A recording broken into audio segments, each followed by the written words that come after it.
O Senhor é a minha luz e a minha salvação. De quem terei medo? O Senhor é a fortaleza da minha vida. A quem temerei? Quando os malfeitores me sobrevêm para me destruir, os meus opressores, inimigos, eles é que tropeçam e caem. Então você pode perceber que o salmo aí é um salmo de confiança daquele que está esperando confiantemente por uma resposta divina. Se a gente aliar a leitura dele com a leitura de Atos, capítulo 1, que é onde nós estamos baseados, nós vamos perceber um momento em que os apóstolos estavam reunidos, esperando o cumprimento de uma promessa feita por Jesus. Atos 1. Quem quer ler aí? Atos 1, versículo de número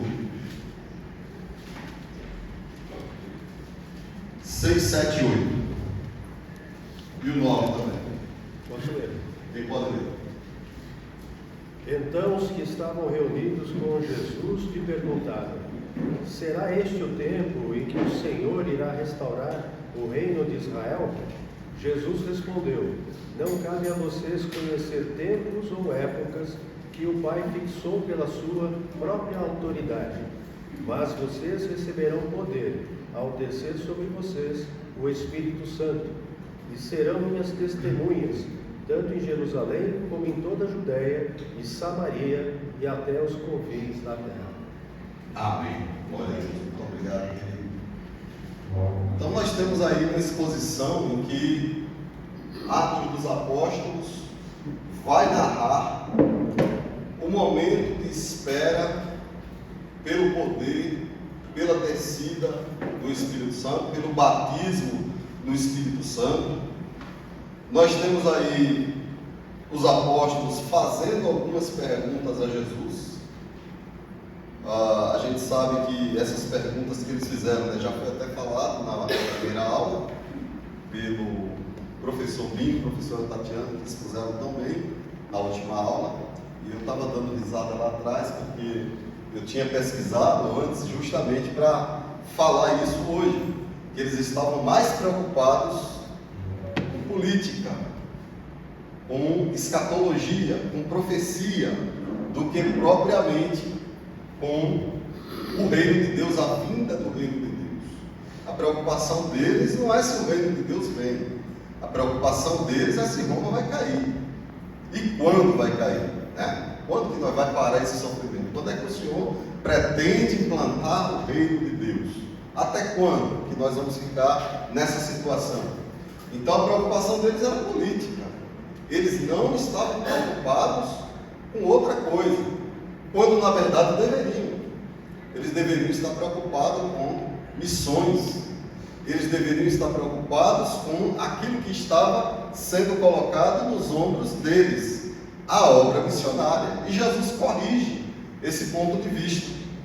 Ele diz: mas vocês vão receber o poder do Espírito Santo, que vai descer sobre vocês, e vocês serão as minhas testemunhas, tanto em Jerusalém, como em toda a Judéia, Samaria e até os confins da terra.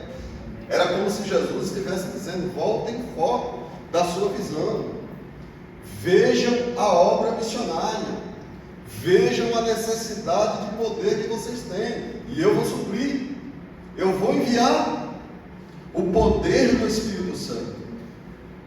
Então eles estavam ali debaixo de diversas promessas.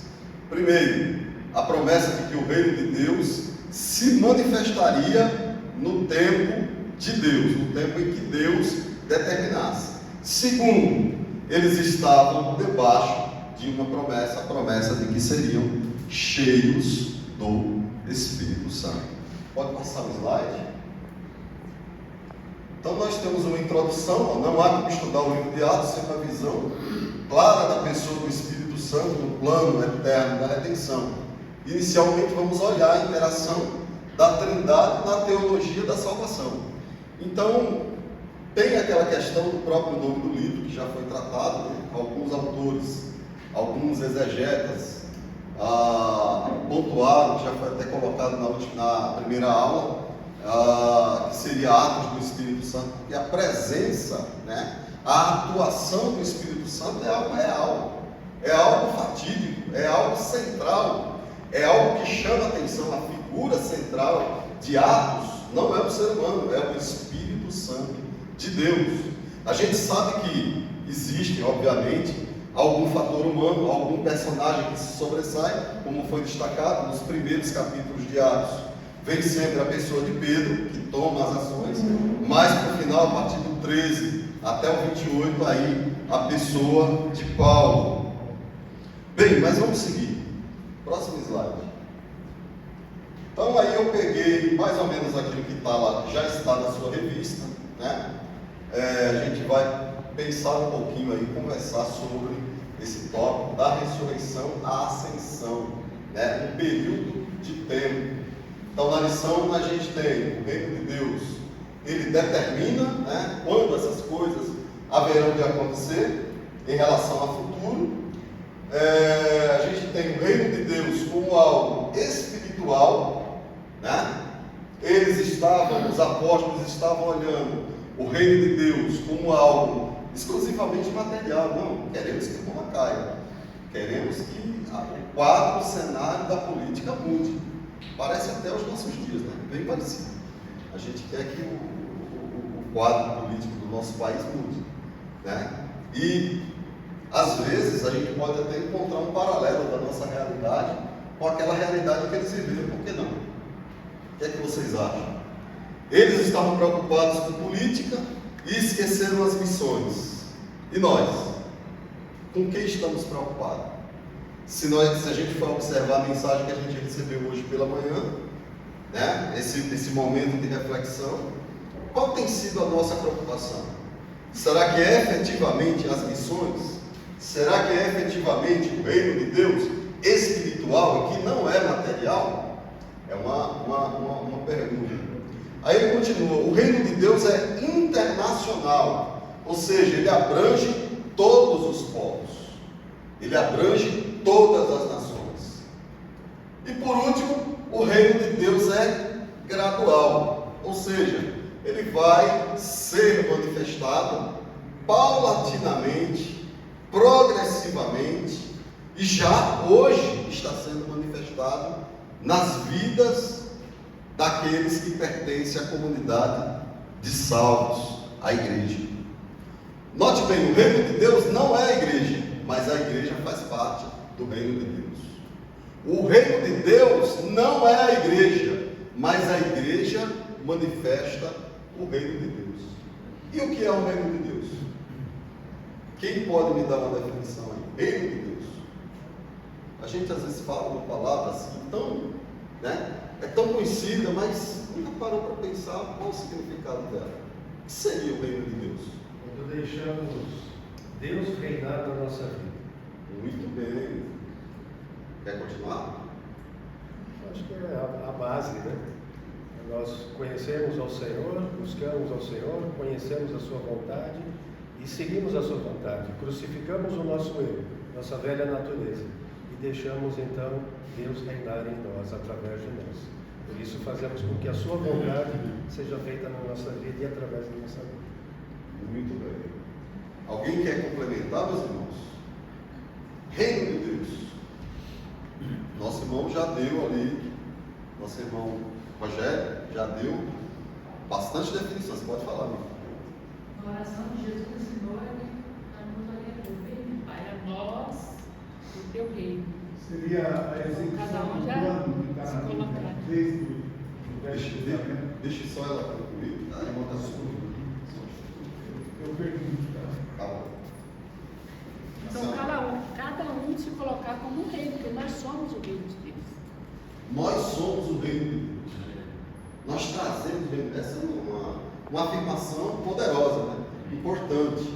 Nosso irmão Carmona complementou que nós abdicamos a nossa vontade para que a vontade de Deus seja feita, manifestando então o reino à nossa volta. O nosso irmão ia perguntar, pode falar? eu pergunto, seria a realização do plano maravilhoso, perfeito de Deus? Em última circunstância, sim. Na última fase. Em última circunstância, que essa pergunta que o irmão fez, a pergunta do irmão é interessante. Ele está perguntando se seria a realização do projeto último de Deus, em suma, né? No final, quando ele estiver implantado, sim. No final, quando o último inimigo a ser derrotado, que é a morte, quando esse passar e começar o eterno e perfeito estado, sim. E aí sim, realmente o plano de Deus será cumprido na íntegra e totalmente. Então, como a gente tem no slide ali que o reino de Deus é gradual, isso está se cumprindo paulatinamente. E é um logístico prático. Isso. A gente não tem ainda um prazo, né? A gente tem, muito obrigado, querido. A gente tem aí algumas indicações da Escritura. Por exemplo, a Escritura vem nos informar que a gente está nos últimos dias, né? A gente está na era do Espírito Santo, era da graça, momento da efusão. A gente sabe disso. E a gente sabe que algumas coisas haverão de acontecer futuramente. Quando essa pergunta ela pertence, como diz o texto, somente ao Pai, só Ele sabe. Só Ele predeterminou, só Ele planejou isso e só Ele sabe. Amém, meus irmãos? Amém. Vamos seguir. Os apóstolos não entenderam ou foram lentos para entender, conforme diz F.F. Bruce, sobre quando viria a implantação do reino de Deus. Veja bem, aqui há uma discordância entre os exegetas. Eu peguei dois. O Werner de Boer disse que não, que eles nem foram repreendidos por Jesus. E não há nada errado com a pergunta deles. Então, quando você vai pesquisar esse assunto, você vai encontrar algumas opiniões divergentes. E, como bom estudioso, você tem que bater o martelo para um dos lados, né? Eu prefiro ficar com a posição de F.F. Bruce e que a pergunta deles foi realmente porque eles não tinham todo o entendimento do que estava acontecendo, ou estavam desfocados, estavam com foco em outra coisa, né? Estava com foco na política, no agora, em que Roma caísse, e não nas missões, que é a visão que Jesus quer passar para eles. Pode passar o próximo. Continuando, eles tiveram uma preocupação fixa com a escatologia, é o que eu falei, né? Com o futuro, mas não entenderam que eles tinham uma tarefa a cumprir. Os tempos e datas para a manifestação do reino pertencem unicamente ao Pai. Aí eu coloquei ali, hoje é o mesmo. Nós focamos na escatologia e esquecemos a missão. E quando a gente pega um texto como esse e se debruça diante dele, a gente precisa reavaliar a nossa atenção missionária, né?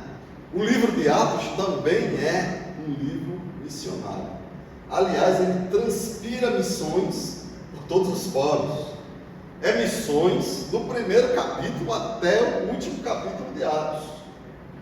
Atos, ele para no capítulo 28. Note bem, eu disse que ele para, porque Atos continua sendo escrito por cada um de vocês, por cada um de nós. O capítulo 29 de Atos está sendo escrito pela comunidade cristã através dos tempos.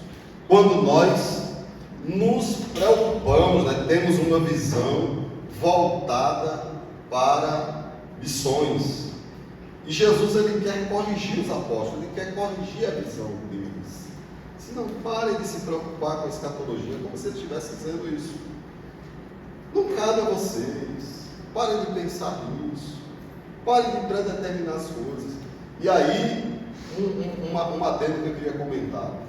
Algumas pessoas, eu não vou dizer mal intencionadas, eu vou dizer assim, que a pessoa ela está com um foco que talvez não seja o foco mais importante.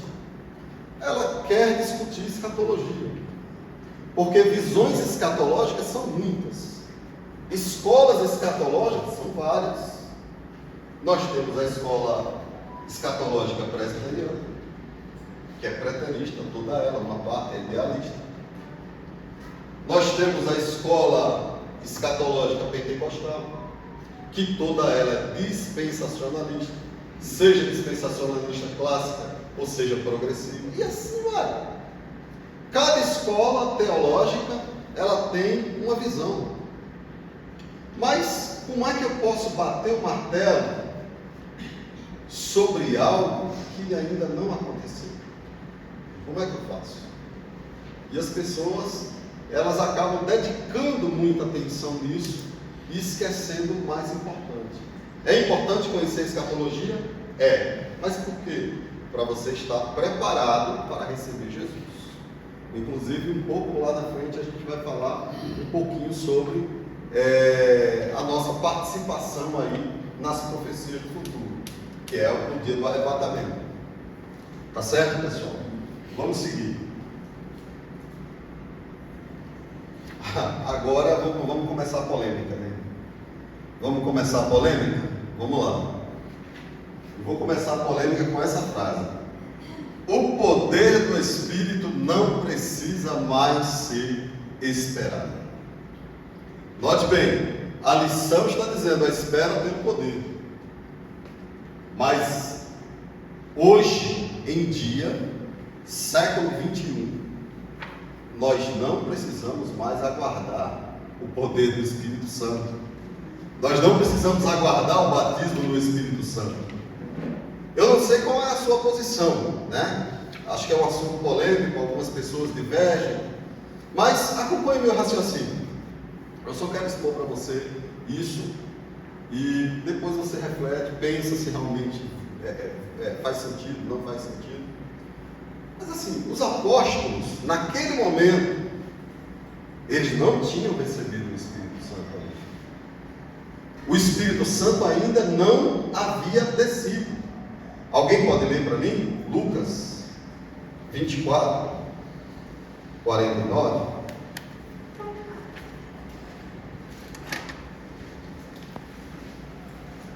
(24:49) de São Lucas. Eis que envio sobre vós a promessa de meu Pai: permanecei, pois, na cidade, até que do alto sejais revestidos de poder. Aleluia. Envio a promessa de meu Pai: fiquem, permaneçam na cidade de Jerusalém. Alguém pode ler para mim, por favor? Atos 1 e 4. Acho que esses dois textos, um somado ao outro, pode esclarecer um pouco essa questão. E comendo com eles, deu-lhes esta ordem: não se afastem de Jerusalém, mas esperem a promessa do Pai, a qual vocês ouviram de mim. Muito bem, muito obrigado, queridos.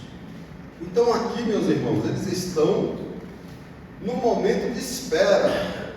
Espera lendo a palavra, espera em oração.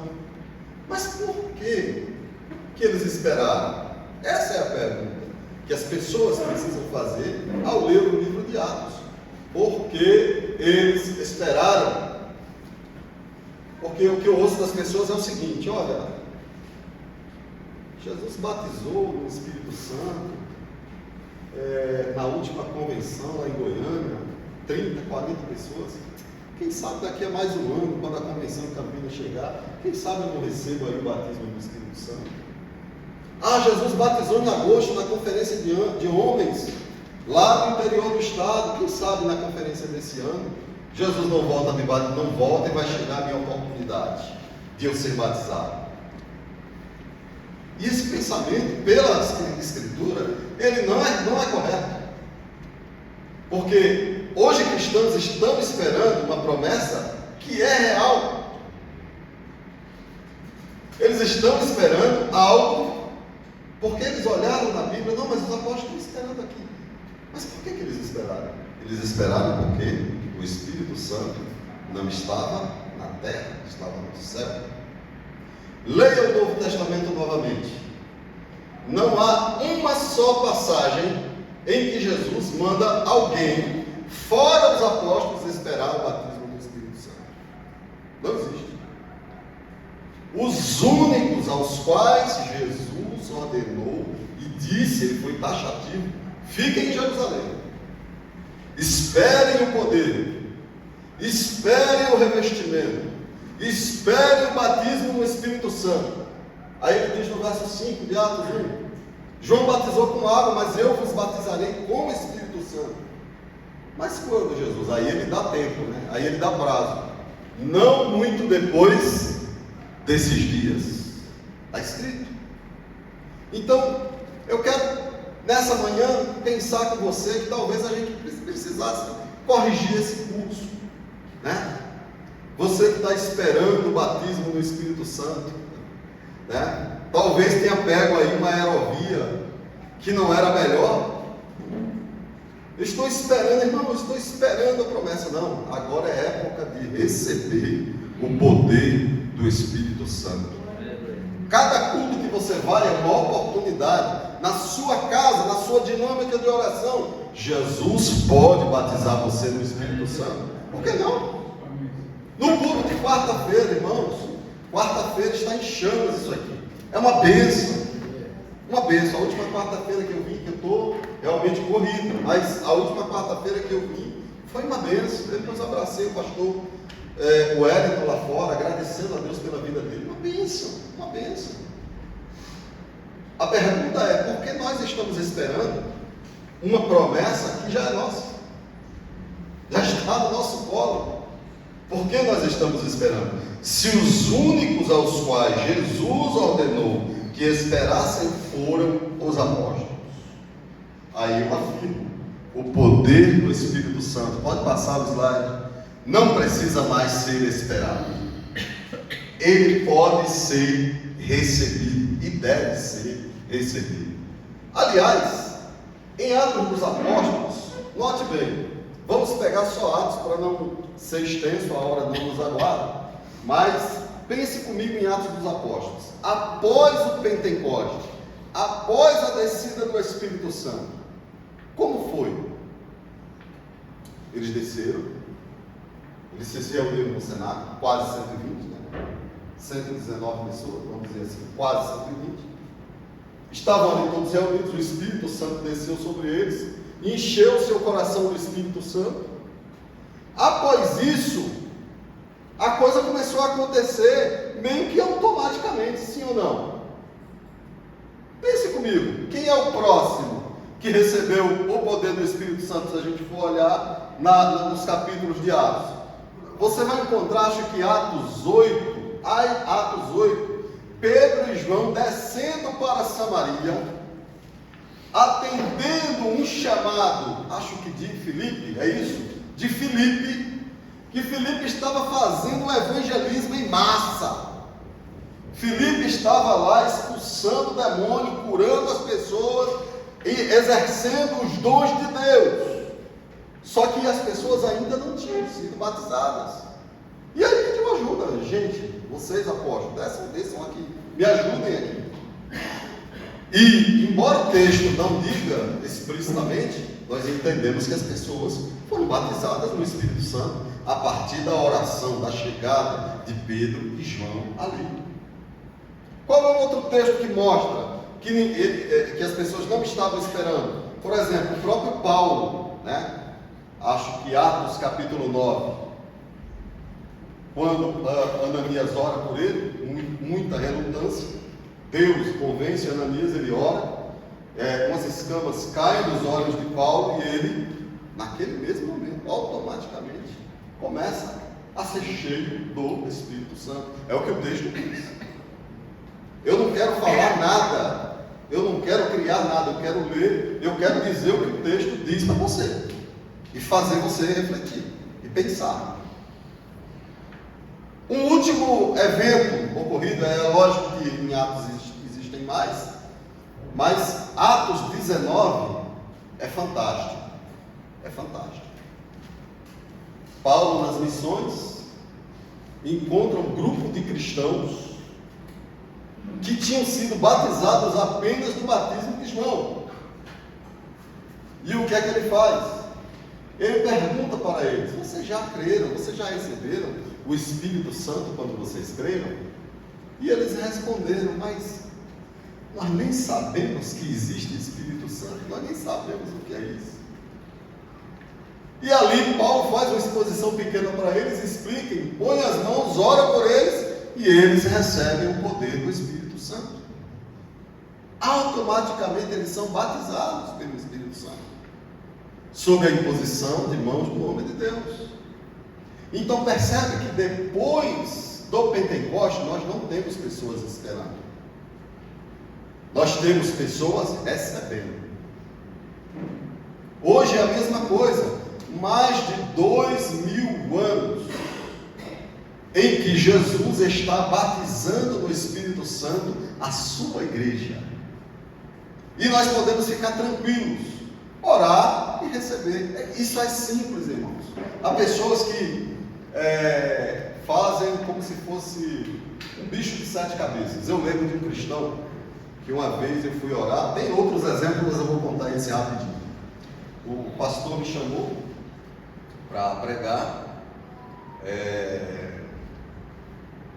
naquela época eu estava em Sergipe, foi há muitos anos atrás, uns 25 anos atrás,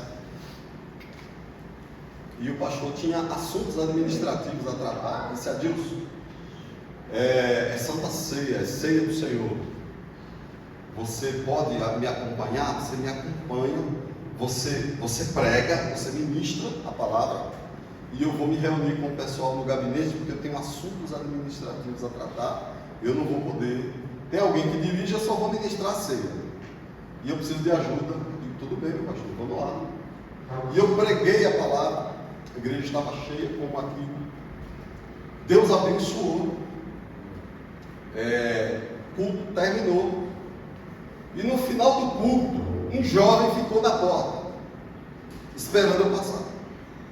Eu não conhecia ele, o nome dele é Isaías. E disse: meu filho, vamos conversar, eu queria falar um pouco com você. Como que é esse negócio de poder do Espírito Santo? Eu vi que você pregou sobre o batismo, mas eu olhei assim para ele e falei assim: mas você recebeu o Espírito Santo quando você creu? Você recebeu o poder já? Ele disse: não, eu estou 20 anos na igreja, eu fui criado no lar evangélico, mas ainda não recebi o batismo, o poder do Espírito Santo. E ali, eu não sei, irmãos, foi uma coisa assim que foi uma direção de Deus. Eu não estou trazendo doutrina para ninguém, foi o que Deus me dirigiu para fazer.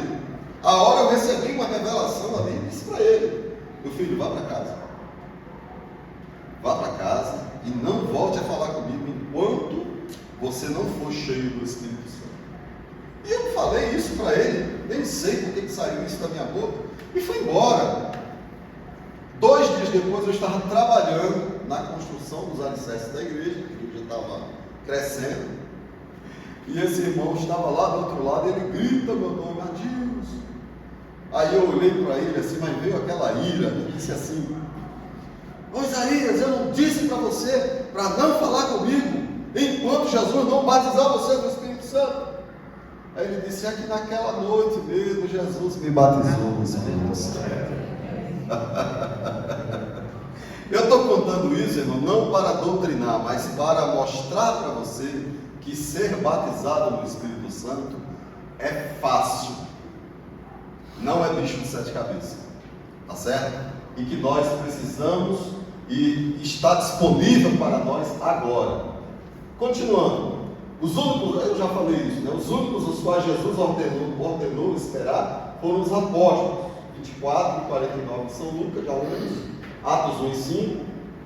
Eles só esperaram o batismo no Espírito Santo, pois o Espírito Santo estava no céu, ainda não havia descido. Pode passar.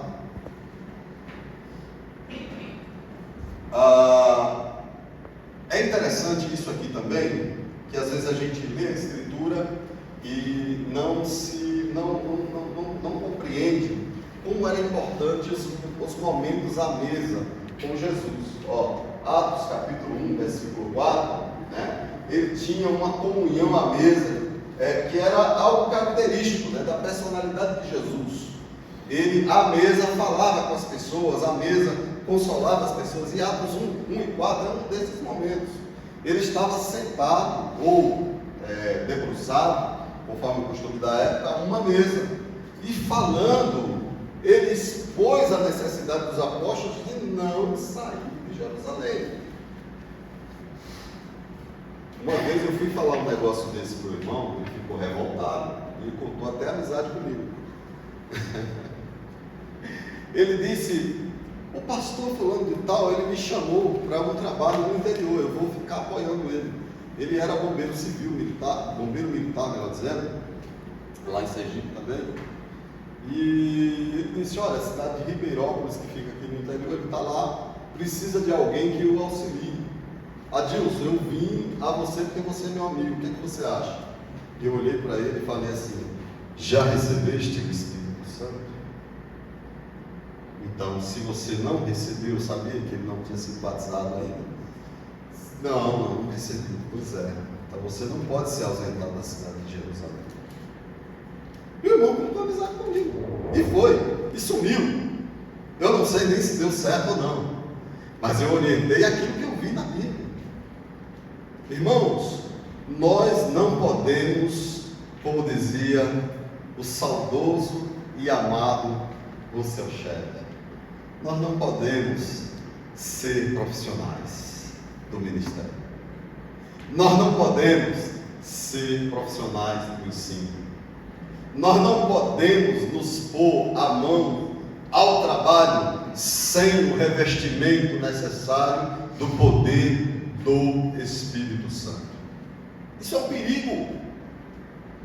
Nós queremos sair antes de ter ficado. Eu preciso entender a lógica de Atos. A lógica de Atos é: fiquem primeiro, frequentem Jerusalém primeiro, sejam cheios em Jerusalém primeiro, antes de atingir Judéia, Samaria e os confins da terra. As pessoas querem trabalhar, as pessoas querem servir, isso é maravilhoso, irmãos. Mas esteja ciente de que você está cheio do Espírito Santo. Esteja ciente de que se você já tem uma comunhão com o Espírito Santo, se você já foi batizado com o Espírito Santo, caso não faça isso. Não faça isso.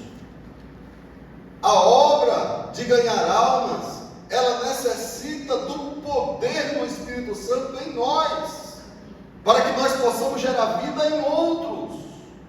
Entende? Não sou eu, não é você, é o poder do Espírito Santo através de nós.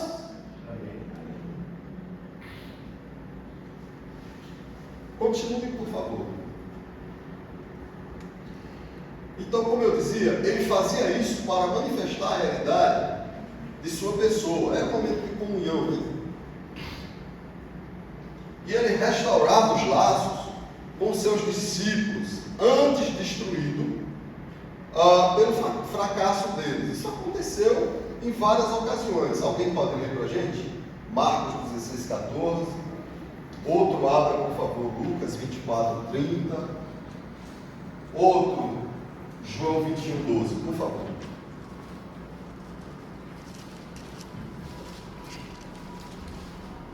Marcos 16:14, Lucas 24:30, João 21:12.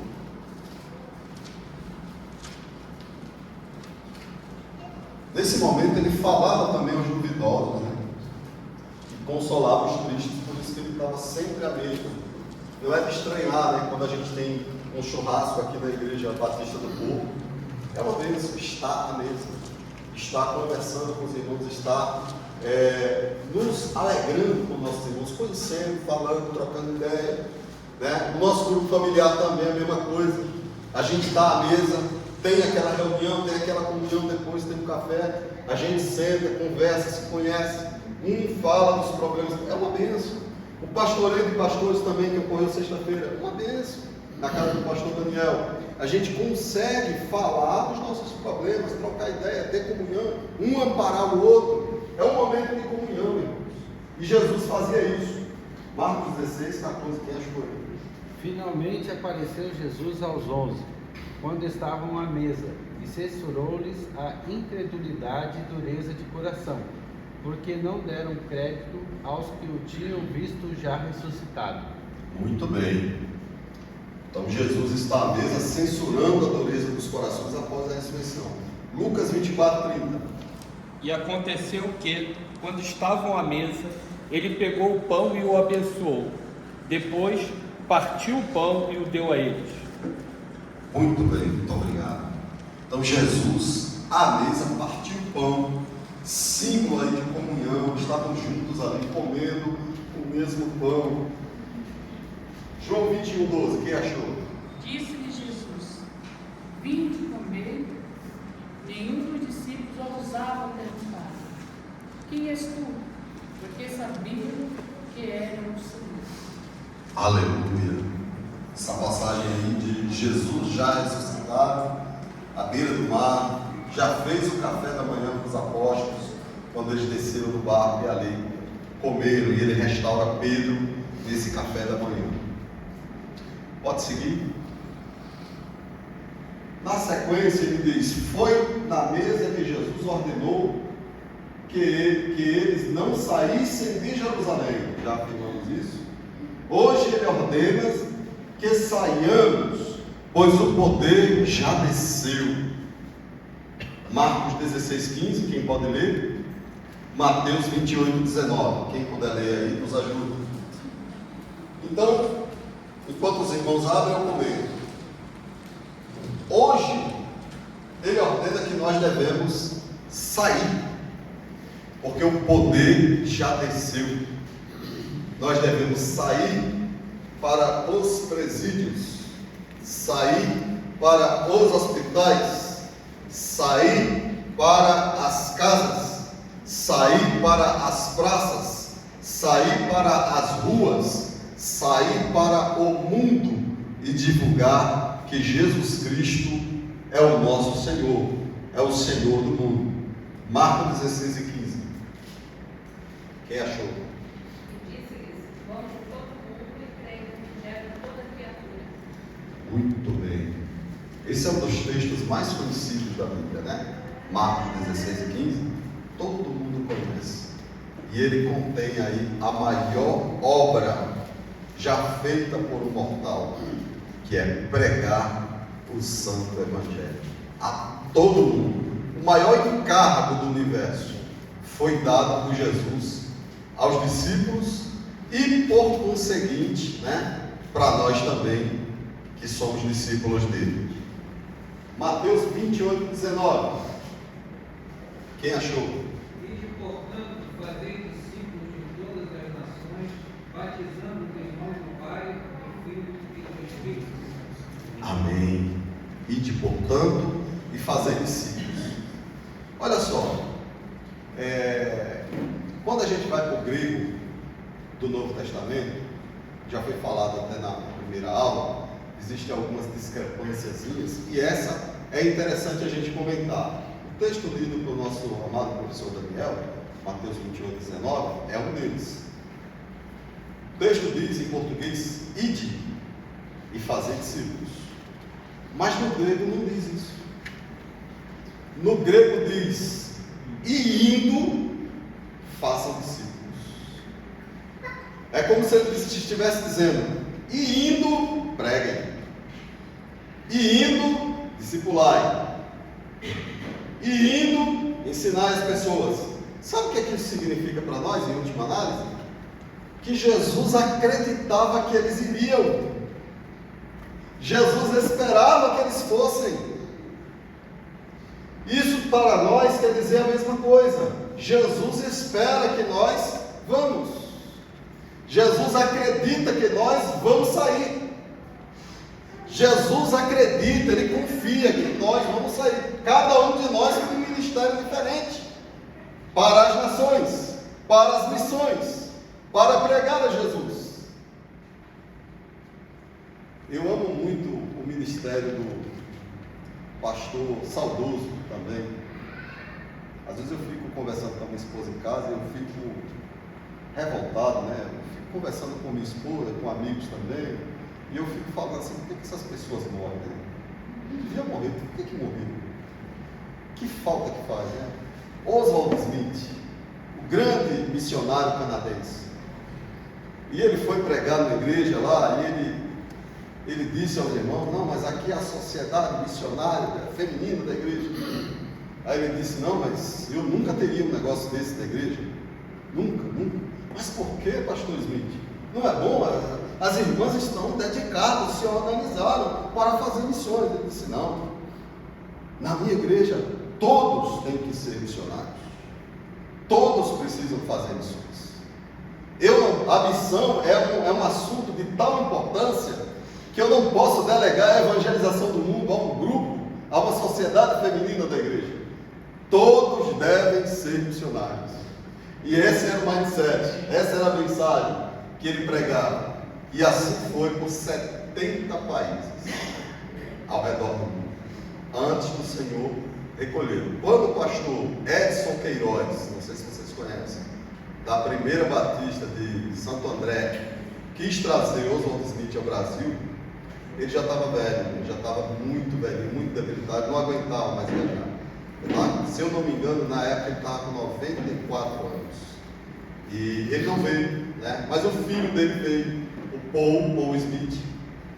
E o exemplo da igreja, inclusive, uma igreja xará nossa, né? Olha só que legal. Quando eu descobri que essa igreja chamava Igreja Batista do Povo, disse: olha só que legal. Parece a igreja do missionário lá, o Oswald Smith, porque lá é Igreja Batista dos Povos. Dos povos, aqui é do povo. Que legal, maravilha. E aí a gente fica pensando nesses exemplos, a gente viaja, a gente fica pensando: nossa, que forte, que coisa maravilhosa, que visão de Atos dos Apóstolos que esses homens queriam nos comunicar. E que visão de Mateus 28:19, onde Jesus espera que cada um de nós vá. Ele acredita em você. Ele acredita que você vai. Ele espera que você vá. Próximo. Pode passar, por favor. Aqui tem um exemplo nosso. Outra polêmica, mas eu vou respaldar na nossa própria história, aí não tem jeito, né? Pastor, eu não acredito nesse negócio que você está falando.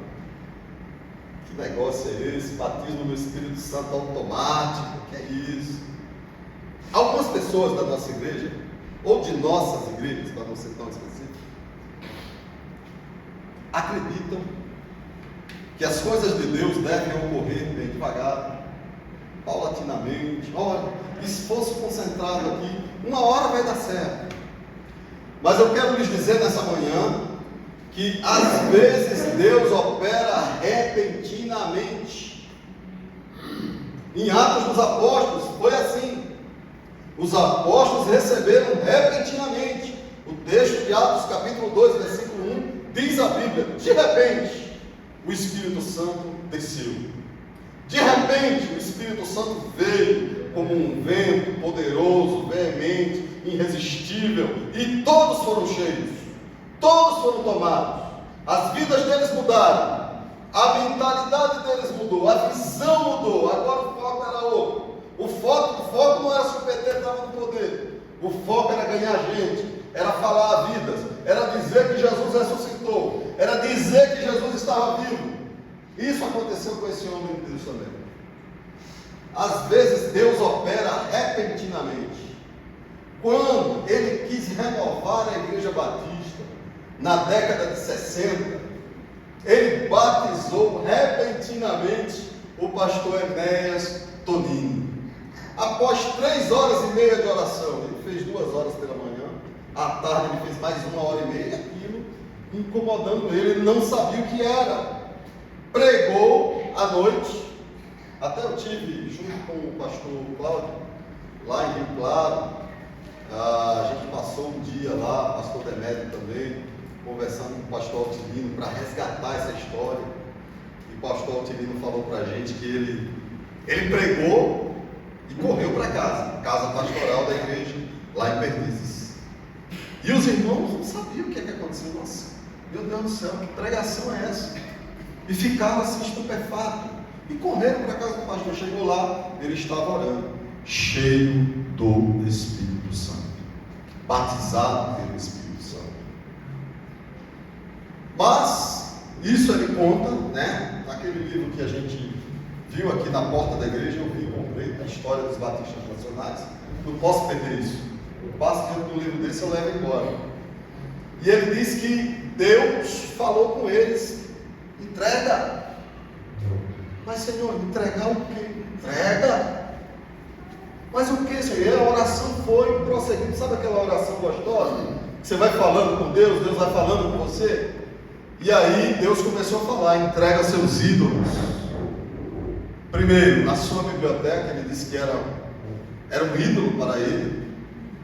Segundo, o cargo de diretor do Colégio Batista, que ele era diretor do Colégio Batista, entregou. Em terceiro lugar, o pastorado da Igreja Batista de Perdizes, lá em São Paulo, ele também entregou.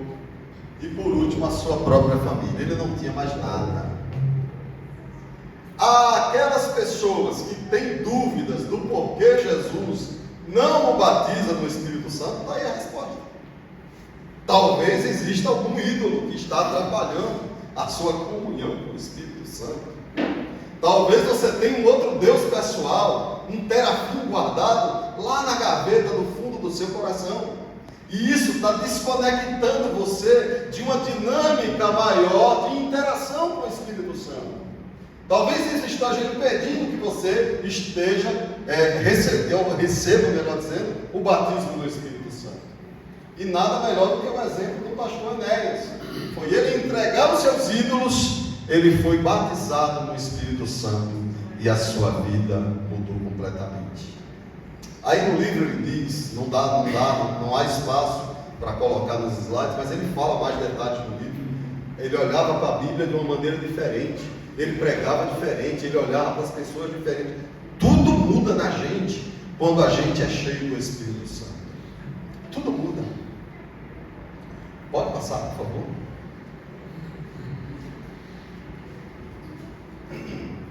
Agora a gente vai para o ponto 2, falar sobre a ascensão. Acho que eu vou ter que correr um pouco, vou ter uma avançada hora. Aqui tem uma pequena definição, né, da ascensão. Acho que é um ponto importante da gente afirmar essa questão da ascensão de Jesus. Porque pense comigo, se o livro de Atos não tivesse sido escrito como foi colocado na primeira aula, ou se o livro de Atos fosse escrito e não tivesse o capítulo 1 que registra que Jesus subiu, a ascensão quer dizer que ele subiu para o céu, ele foi para a glória. Tem um pessoal aí de outra religião que diz que os seus objetos de adoração também tiveram ascensão, né? Por exemplo, os católicos afirmam que Maria também ascendeu ao céu em 1950. O muçulmanismo diz lá no Islã, ao Corão, que Moisés e o Maomé também foi assunto ao céu no cavalo branco, lá a partir de Jerusalém. Por isso que eles brigam tanto pela cidade de Jerusalém, porque foi de lá que o Maomé subiu. Mas qual é a diferença para Jesus? Quem sabe me dizer? Qual a diferença desses dois personagens para Jesus? Qual é o primeiro personagem? Maria. Segundo personagem, Maomé. Terceiro personagem, Jesus. Os três, as religiões estão dizendo que ascenderam. Qual a diferença desses dois primeiros para Jesus? Jesus só retornou para casa. Jesus só retornou para casa. Muito bem, pode ser uma resposta possível. Quem pode ajudar o irmão? Quem tem mais resposta aí? Fala para aquela que ele vai voltar. E os outros vão voltar. Todo foi liberado. Ótimo, já ajudou. Jesus voltará. E mais? Houveram testemunhas oculares, elas viram a mim. Isso é fortíssimo. A gente sabe que no julgamento isso é levado até as últimas circunstâncias, né? Até já foi falado aí na primeira aula. Se você viu, se houve testemunho, você viu, alguém te falou? Não, eu vi, eu estava lá, eu sei o que eu estou dizendo. Vamos abrir a Bíblia aí, gente? 1 Pedro 3,22. Uma outra coisa pela qual diferencia, ajudando só para a gente fechar essa parte, as respostas dos irmãos estão corretas, mas uma outra diferença é que Jesus é Deus, esses outros personagens não são Deus, tá certo? 1 Pedro 3,22 a gente vai ver a palavra de Pedro a respeito desse evento. 3,22.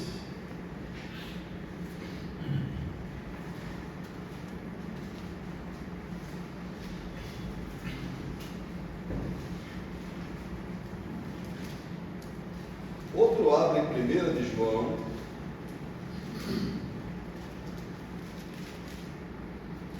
Do qual, depois de ir para o céu, está à destra de Deus, por isso ordenava os anjos e potestades e poderes. Aleluia. Verdade, né? O próprio Pedro, ele testemunha, não, ele está sentado à destra de Deus, à direita, né, de Deus. E abaixo dele ficou tudo, potestades, poder, ninguém está assim. Ele está à direita de Deus, testemunha Pedro. E lá em 1 João, falando de testemunhas oculares, capítulo 1, versículo 1 e versículo 2, vê o que é que diz aí. Quem pode ler? 1 de João, capítulo 1, versículo 1 e 2. O que era desde o princípio, o que ouvimos, o que vimos com os nossos próprios olhos, o que contemplamos e as nossas mãos apalparam a respeito do verbo da vida. E a vida se manifestou e nós a vimos, e dela damos testemunho, e anunciamos a vocês a vida eterna que estava com o Pai e nos foi manifestada. Amém, meu irmão. Glória a Deus. Então, o que é que esses apóstolos estão falando? Gente, é como se eles estivessem dizendo a nós, habitantes da aldeia global do século XXI, essa não é uma historinha inventada em qualquer cantinho de Jerusalém, oculta, que surgiu das sombras aqui, não. Nós vimos, nós tocamos, nós sabemos, Ele está. Olha a convicção desses homens, e por essa convicção eles deram a vida. Eles não podem morrer por algo que fosse falso, né? Fatos a considerar. Sobre a ascensão, existem alguns fatos interessantes a considerar. Esse é um assunto pouco falado. Eu sofri aí para poder limar, poder achar onde é que se falava sobre a ascensão. Pouca gente comenta, né? Mas eu consegui encontrar algumas coisas interessantes. No Evangelho de Lucas, não há intervalo entre ressurreição e ascensão. Isso é inserido em Atos. Esse é o primeiro ponto. Lucas, ele não dá essa noção de tempo. Eu falo do Evangelho, tá, gente? Quando você chega em Atos, aí você vê essa noção de tempo, de diferença entre a ressurreição e a ascensão, tá certo? Quanto tempo foi? Quem sabe me dizer? 40 dias, muito bem. Vou fazer uma pergunta mais difícil. Quanto tempo demorou para os apóstolos receberem o batismo no Espírito Santo, depois que Jesus profetizou? Foi? 10 dias. Muito bem, vocês estão de parabéns, viu? Glória a Deus, classe boa. Vamos lá. A ascensão não é formalmente registrada no Novo Testamento. Só Lucas o registra em Atos. E nas demais passagens nós temos algumas alusões, como por exemplo essa que eu escolhi de 1 Pedro 3,22. Então note bem, no Novo Testamento não se fala de ascensão, só se alude, se dá uma ideia, se cita, olha, ele está à direita de Deus, ele está à direita de Deus. Ora, se está à direita de Deus, é porque subiu, né? Mas registrar o fato por escrito, só Lucas escreve isso em Atos. Atos capítulo 1, ele faz uma descrição, ele diz que haviam 2 seres celestiais, ele fala que os seres celestiais falaram com eles, com os apóstolos, com aqueles que estavam presentes enquanto o Senhor subia, e aí ele diz, não, vocês estão olhando o que para o céu depois que Jesus sobe? O mesmo Jesus que subiu é o mesmo que descerá. Ou seja, ele faz, os anjos fazem e reforçam a promessa da sua vinda. Pode passar, por favor. Nas páginas do Novo Testamento, a ascensão faz parte integral da glorificação e ministério celeste de Jesus. É um outro assunto pouco explorado, essa questão do ministério celeste de Jesus. Porque, assim, vamos lá, vamos dividir a Bíblia por períodos. Lá no Antigo Testamento, quem foi o principal personagem a atuar, a interagir com o povo de Deus? Quem foi? Foi o Pai, foi o Filho ou foi o Espírito Santo? Foi o Pai, foi Deus, tá certo? Então você vê Deus falando com o povo, interagindo com o povo, de Gênesis a Malaquias. Aí você chega no Novo Testamento, você lê os Evangelhos, vai até Atos. Quem é a pessoa da Trindade que está interagindo? O Filho, Jesus. Tudo é Jesus.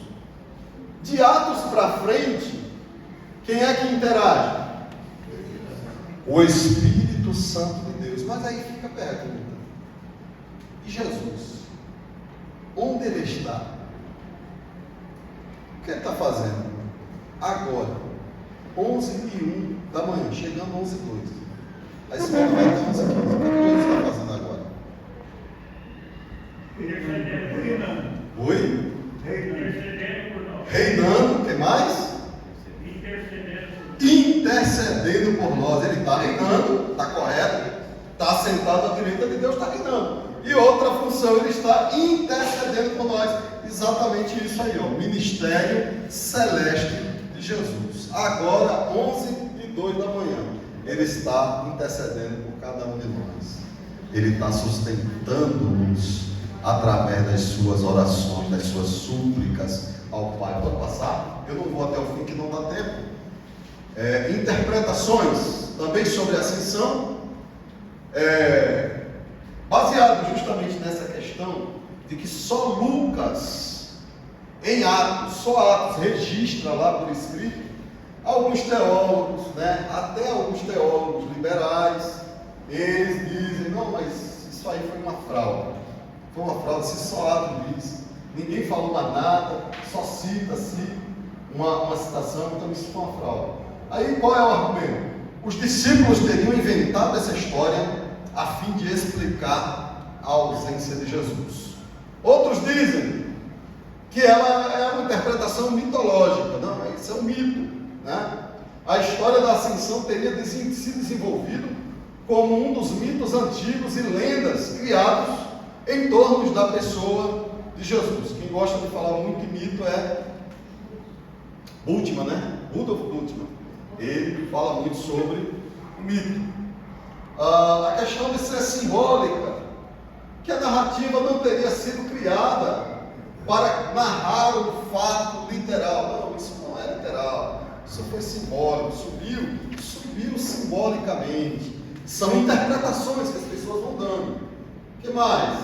A mística, agora chega para a gente, O que os apóstolos teriam visto não foi uma realidade palpável, mas uma visão dada a eles por meio do Espírito Santo, ainda que a sua mensagem seja genuína. De certa forma, é uma interpretação aí que cabe às duas últimas. Pode colocar a última. Histórica. Essa posição afirma que a ascensão foi um evento histórico e literal ocorrido na presença dos discípulos. Por que eu falei de mística? Porque ela nos ensina algo espiritual, traz algumas verdades espirituais para nós também, tá certo? Não que seja uma visão, mas historicamente isso foi um fato na linha do tempo e ocorreu, Os apóstolos o escreveram. Outras coisas sobre a ascensão de Jesus que a gente pode colocar, os seus significados.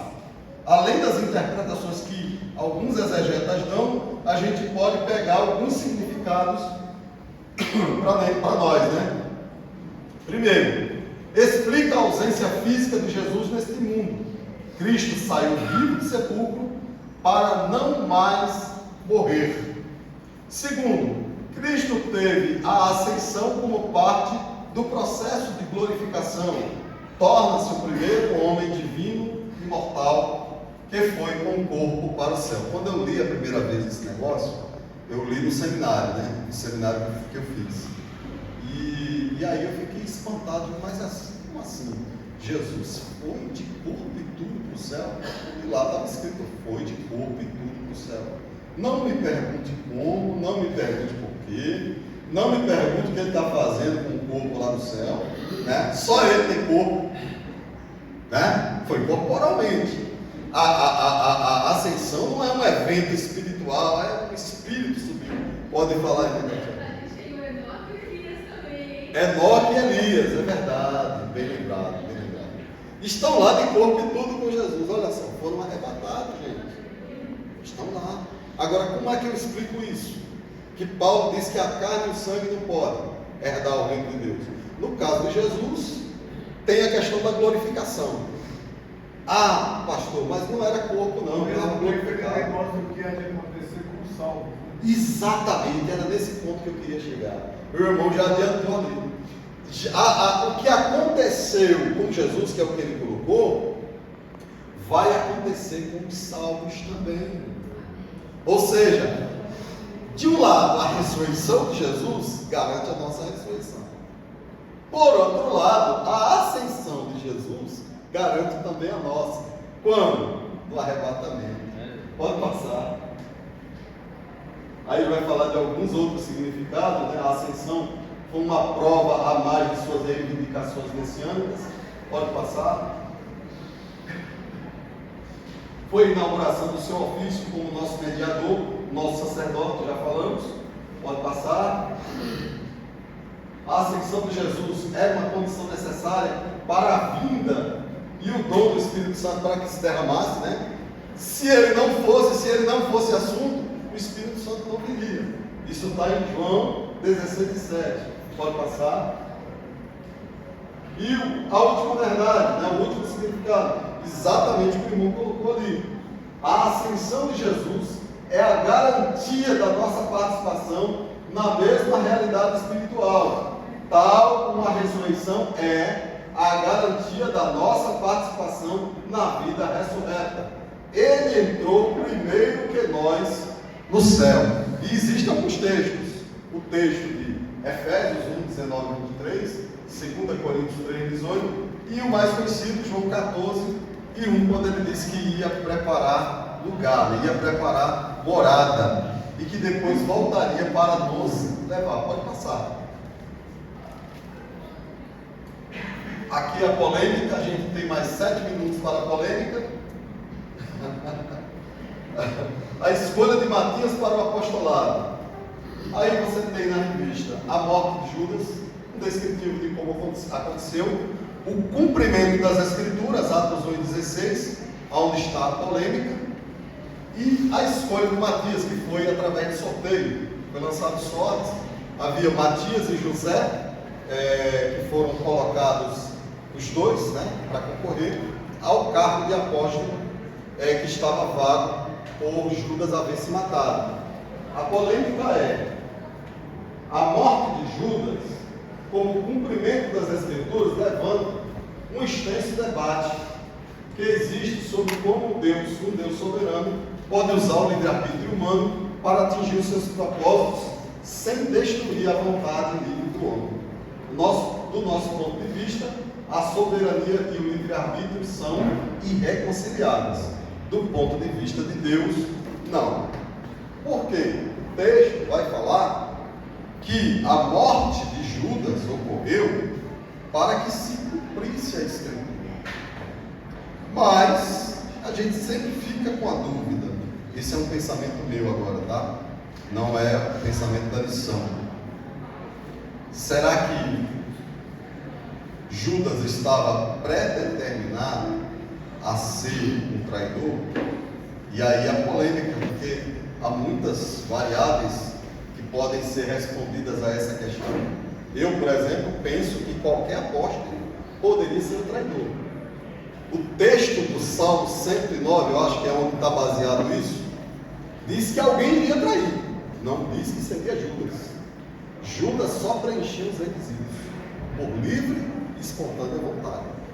Então, por um lado, você tem a soberania de Deus determinando o curso dos acontecimentos, por outro lado, você tem o livre-arbítrio, a decisão de escolha, e na nossa cabecinha, seja você um batista, seja você um pentecostal, seja você um presbiteriano, essas coisas não batem, não fecham, porque uma coisa é soberania, outra coisa é livre-arbítrio, não fecha.